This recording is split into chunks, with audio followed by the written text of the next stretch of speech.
Assalamualaikum warahmatullahi taala wabarakatuh. Saya Taufik Hidayat bin Zainal Abidin, kad matrik A183-531 dari Fakulti Pengajian Islam Program Ijazah Sarjana Muda Pengajian Islam Syariah semester 2020/2021. Hari ini saya akan membentangkan tajuk dakwah menangani Islamofobia di Malaysia. Sebelum kita pergi jauh lagi dalam tajuk dakwah menangani Islamofobia di Malaysia ini, kita akan mengetahui apa itu dakwah dari segi bahasa dan istilah. Dakwah dari segi bahasa bererti seru, panggil, ajak.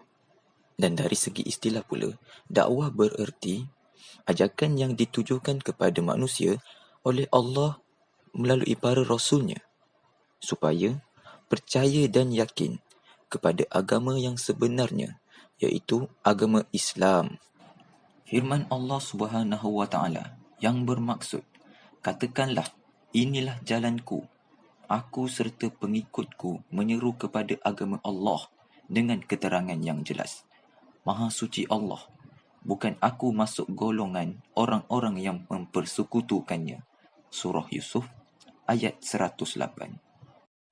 Seterusnya, mari kita lihat apa itu Islamofobia ini. Islamofobia ini merujuk kepada rasa fobia atau kebimbangan terhadap Islam, sama ada penganutnya, ajarannya, budayanya, dan apa sahaja yang berkaitan dengan Islam. Menurut pelapor khas PBB, Islamofobia bermakna suatu permusuhan dan ketakutan tidak berasas terhadap Islam dan akibat ketakutan atau kebencian pada orang Islam atau majoriti daripada mereka. Islamofobia di Malaysia. Walaupun Malaysia merupakan negara Islam yang majoriti penduduknya adalah Islam, Islamofobia juga berlaku di kalangan masyarakat. Ini membuktikan Islamofobia ini boleh subur atau mekar di mana-mana selagi mana ianya tidak diatasi dan dibendung dengan program yang berkesan. Faktor Islamofobia di Malaysia. Antara faktor-faktor Islamofobia di Malaysia ini iaitu seperti media, kurang keberkesanan institusi agama, salah faham syariah. Media. Peranan media di Malaysia sudah pasti menjadi salah satu punca berkembangnya fenomena Islamofobia ini.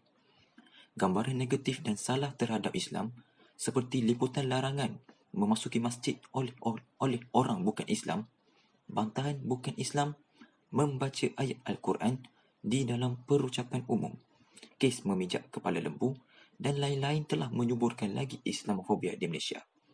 Media juga kerap memaparkan insiden-insiden keganasan yang dilakukan orang Islam tanpa mengimbangkannya dengan jenayah bukan Islam.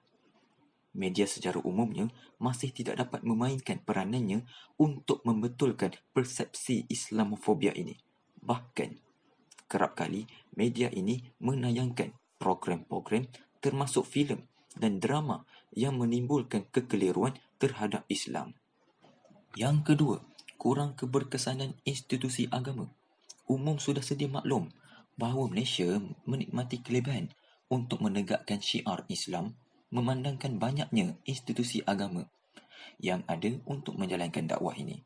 Bukan itu sahaja, institusi agama di negeri-negeri dan kerajaan persekutuan juga mempunyai kuasa dan bajet yang amat besar untuk dakwah Islam ini. Namun demikian, apa yang berlaku ialah sebaliknya. Dalam keadaan ruang lingkup undang-undang dan peruntukan yang tinggi untuk Islam, fenomena Islamofobia ini masih berleluasa dan malahan semakin menyubur di negara ini.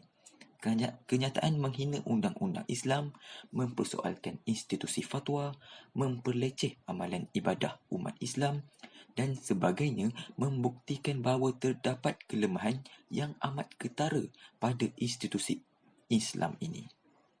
Yang ketiga, salah faham syariah. Secara umumnya, masyarakat di Malaysia masih tidak mempunyai kefahaman yang baik tentang Islam. Ini bukan sahaja berlaku di kalangan orang bukan Islam, bahkan terjadi pada Muslim juga.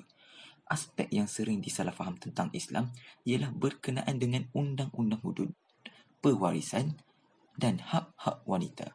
Salah anggapan terhadap beberapa prinsip syariah seperti faraid atau pewarisan menyebabkan ramai yang bimbang dan cuba mempertikaikan ajaran Islam.